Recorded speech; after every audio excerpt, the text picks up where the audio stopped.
Hey, you guys, I'm Dr. Dan Farkas, and I'm the Clinical Director of Back to Health Natural Solutions in Troy, Michigan.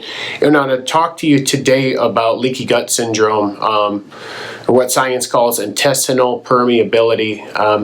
What happens because we live in this just crazy, just toxic world of pesticides, food additives, preservatives, men's and women's beauty products, environmental toxins, new car smell, all these chemicals, and the things we don't even know too as well. They surround our body and they get into our body, and then they cause inflammation because they're seen as foreign invaders. The immune system identifies them, it marks them as foreign invaders, and then it starts the attack. The most common place that these problems come from is from food, even from healthy foods, or what is marketed as healthy foods.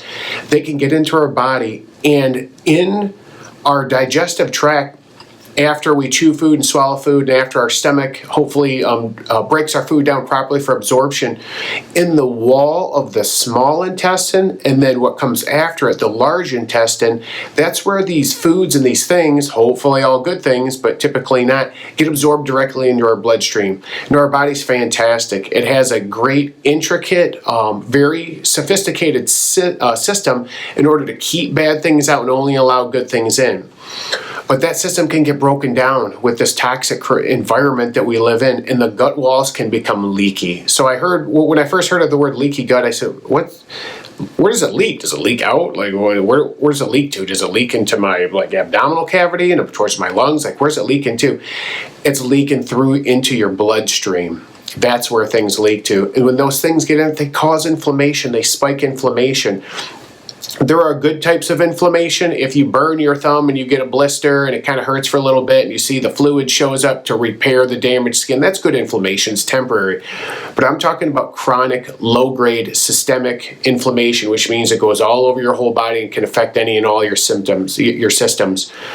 That type of inflammation, this type of breach of your defenses, typically paves a way for a lot of health conditions, particularly autoimmune diseases. And to date, there's about 140 different established autoimmune diseases, but the common ones would be thyroid, lupus, ankylosing spondylitis, which is an attack of the spine, rheumatoid arthritis, psoriasis, and a whole host more of them.